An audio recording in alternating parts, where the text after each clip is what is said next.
안녕하세요, 여러분. 오늘 이야기는 조금 무겁습니다. 하지만 반드시 들어야 할, 그리고 나눠야 할 이야기입니다. 평생을 성실하게 살아온 한 부부가 있었습니다. 40년을 일하며 조금씩 모은 돈. 그 돈으로 편안한 노후를 꿈꿨던 평범한 부부의 이야기입니다. 그런데 어느 날, 단 하루 만에 모든 것이 사라졌습니다. 오늘 이 자리에는 김철수, 이순자 부부님께서 함께해 주셨습니다. 올해 72과 70이신 두 분은 2년 전 보이스피싱으로 평생 모은 재산 2억 3천만 원을 잃으셨습니다. 두 분의 이야기를 듣기 전에 먼저 두 분이 어떻게 그 돈을 모으셨는지부터 말씀드려야 할 것 같습니다. 나는 30살에 결혼했어요. 그때 택시 운전을 시작했고 40살부터는 화물차 운전을 했죠. 낮에는 화물 운전, 밤에는 대리운전까지 했어요. 저는 식당에서 일했어요. 설거지도 하고 홀서빙도 하고 나중에는 아파트 경비실에서 일했고요. 우리 둘 다 쉬는 날이 거의 없었어요. 김철수 어르신은 40년 가까이 핸들을 잡으셨습니다. 화물차 운전은 힘든 일이었죠. 새벽부터 밤까지, 때로는 지방까지 장거리 운행을 하셨다고 합니다. 이순자 어르신도 마찬가지였습니다. 30년 넘게 식당과 아파트를 오가며 일하셨어요. 무릎도 안 좋아지고 허리도 아프셨지만 쉴 수 없었다고 합니다. 자식들 키우고 대학 보내고 그러다 보니 우리 노후 자금은 늦게 모으기 시작했어요. 50 중반부터였나? 본격적으로 모으기 시작한 게 애들 장가 시집 다 보내고 나서 그때부터 우리 것 좀 모으자 했죠. 한 달에 100만 원씩, 200만 원씩, 어떤 달은 50만 원밖에 못 모을 때도 있었지만 그렇게 15년을 모았어요. 10년, 15년. 두 분은 외식 한 번 제대로 안 하시고 옷 한 벌 안 사 입으시고 모으셨습니다. 여행 한 번 못 가보시고 취미 생활도 없이 오직 일만 하셨어요. 그렇게 모인 돈이 2억 3천만 원. 전세금 빼고 나면 실제로 손에 쥔 돈은 8천만 원 정도였지만 두 분에게는 그게 전부였습니다. 70까지 일하고 은퇴하면 전세 살던 집 정리하고 지방에 조그만 집 한 채 사서 텃밭도 가꾸고 여행도 좀 다니고 그게 우리 꿈이었어요. 평범한 꿈이었습니다. 거창한 것도 아니었어요. 그저 평생 일한 대가로 편안한 노년을 보내고 싶다는 소박한 바람이었습니다. 그런데 2023년 3월 14일 화요일 오전 10시쯤이었다고 합니다. 평범한 봄날 아침이었죠. 그날 남편이 병원 검진 받으러 나갔어요. 나는 집에서 빨래 개고 있었는데 전화가 왔어요. 모르는 번호였는데 전화를 받았습니다. 상대방은 또박또박 정중하게 말했습니다. 여보세요, 혹시 이순자 고객님 되십니까? 저는 금융감독원 금융범죄대응센터의 조사관 김민준이라고 합니다. 고객님 명의로 대포통장이 개설되어 현재 금융사기에 악용되고 있는 정황이 포착되었습니다. 깜짝 놀랐죠. 대포통장? 나는 그런 거 만든 적 없는데. 그래서 제가 그런 거 안 했는데요 했더니 네, 고객님께서 직접 만드신 게 아니라 고객님 명의가 도용된 겁니다. 현재 이 통장으로 3억 원 상당의 사기 범죄가 진행 중이고요. 고객님도 공범으로 의심받고 계십니다. 지금 바로 조치를 취하지 않으면 경찰이 출동할 수 있습니다. 머리가 하얘졌다고 합니다. 명의 도용? 사기 범죄? 공범? 평생 법 한 번 어기지 않고 살아온 이순자 어르신은 패닉 상태에 빠졌습니다. 손이 떨렸어요. 나는 정말 아무것도 모르는데 왜 내가 공범이 되는 거지? 경찰이 온다고? 나는 정말 억울한데. 고객님, 지금 매우 위급한 상황입니다.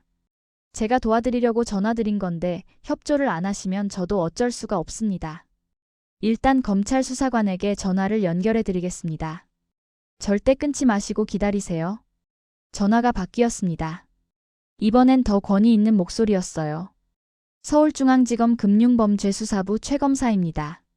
이순자 씨, 지금 당신 명의로 개설된 통장들이 조직적 금융사기에 연루되어 있습니다. 당신 통장 말고도 당신 명의 휴대폰으로 개설된 계좌가 7개 더 있어요. 이거 모르셨어요?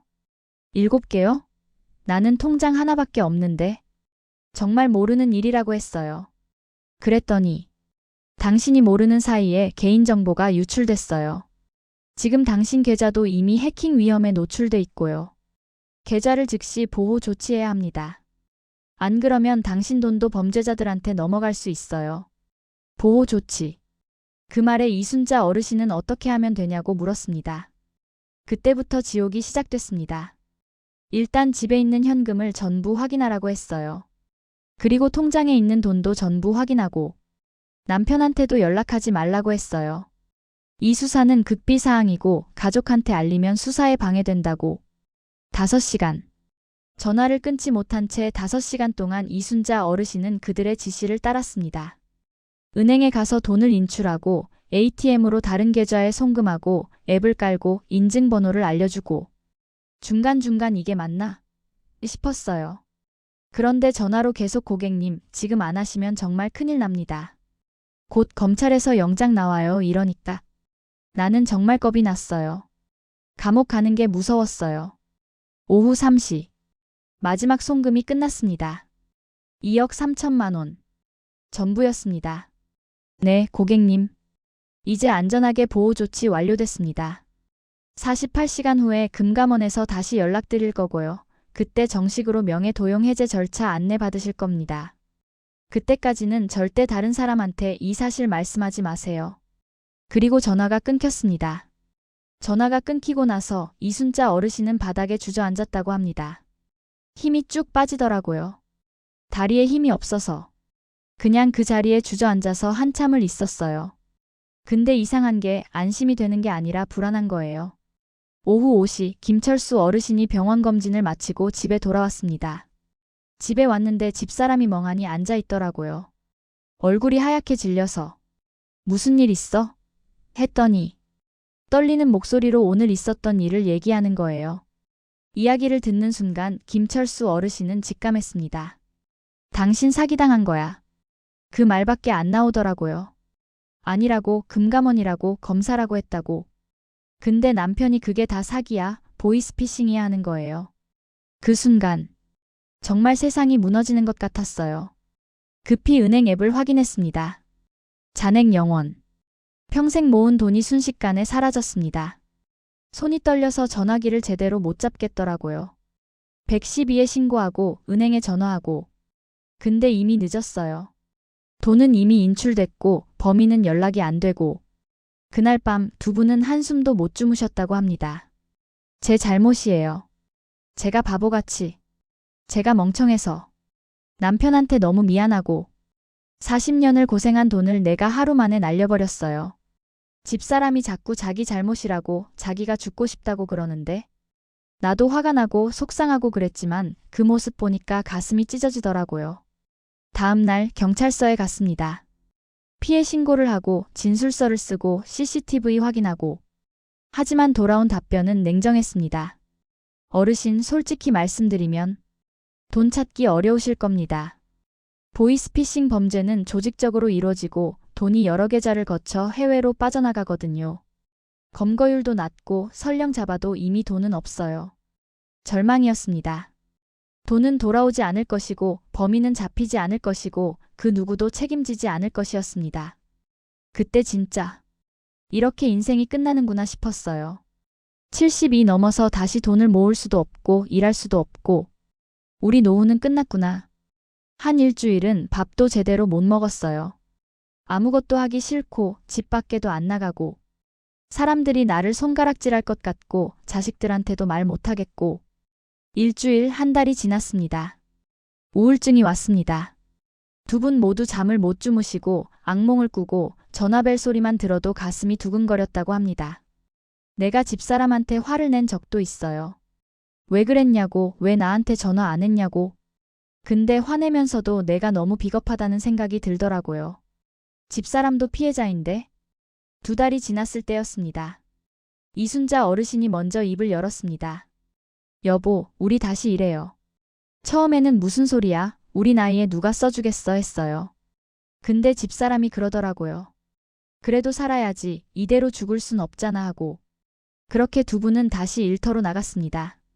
김철수 어르신은 아파트 경비 일을, 이순자 어르신은 급식실 배식 일을 구하셨습니다. 솔직히 자존심 상했죠.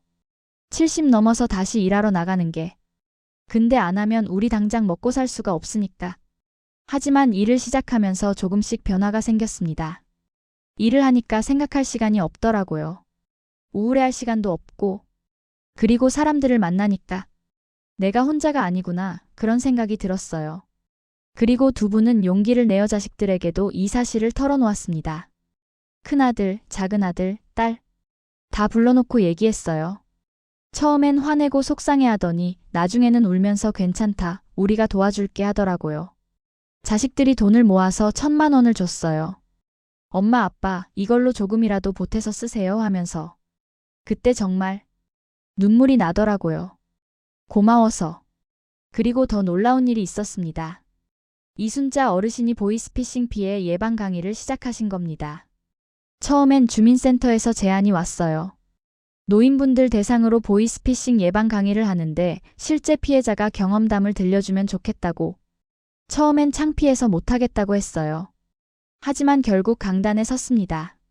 첫 강의 때 떨려서 제대로 말도 못했어요. 근데 끝나고 한 할머니가 오셔서 손을 꼭 잡으면서 고맙습니다. 덕분에 조심할 수 있겠어요 하시는 거예요. 그 순간, 아, 내 경험이 헛되지 않을 수도 있겠구나. 그런 생각이 들었어요. 지금까지 이순자 어르신은 70번이 넘는 강의를 하셨습니다. 노인복지관, 주민센터, 경로당. 가는 곳마다 자신의 이야기를 솔직하게 들려주십니다. 제가 당한 수법, 제가 느낀 감정, 왜 속았는지 다 얘기해요. 창피하지만 이게 누군가에게 도움이 된다면 기꺼이 얘기할 수 있어요. 김철수 어르신도 변화했습니다. 처음엔 원망도 하고 분노도 하고 그랬는데 이제는 좀 다르게 생각해요. 우리가 돈은 잃었지만 건강은 있잖아요. 서로는 있잖아요. 그걸로 감사한 거죠. 현재 두 분은 여전히 일을 하고 계십니다. 월급은 많지 않습니다. 두 분 합쳐서 한 달에 250만 원 정도. 예전 같은 노후는 불가능합니다. 여행도 못 가고 편안한 집도 마련 못할 것입니다. 하지만 두 분은 이렇게 말씀하십니다. 돈은 잃었지만 더 중요한 걸 배웠어요. 가족의 소중함, 건강의 소중함, 그리고 넘어져도 다시 일어날 수 있다는 것. 우리 이야기가 다른 분들한테 경각심이 됐으면 좋겠어요. 보이스피싱은 누구한테나 일어날 수 있어요. 나이, 학력, 직업 상관없이 조심하셔야 해요. 여러분, 보이스피싱은 단순한 범죄가 아닙니다. 사람의 평생을 무너뜨리는 잔인한 범죄입니다. 김철수, 이순자 부부님의 이야기는 끝나지 않았습니다. 두 분은 지금도 매일 아침 일터로 나가십니다. 고단하지만 포기하지 않으셨습니다. 혹시 이 영상을 보시는 분들 중에 보이스피싱을 당하신 분이 계시다면 혼자 고민하지 마세요. 부끄러워하지 마세요. 당신 잘못이 아닙니다. 그리고 아직 피해를 당하지 않으신 분들은 제발 조심하세요. 기억하세요. 금융감독원, 검찰, 경찰은 절대 전화로 돈을 이체하라고 하지 않습니다. 계좌보호 조치, 금융거래 정지 이런 말은 전부 사기입니다. 조금이라도 의심되면 일단 전화를 끊으세요. 그리고 가족이나 경찰에 먼저 연락하세요.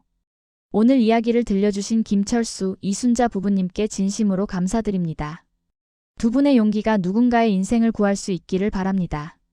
시청해주셔서 감사합니다.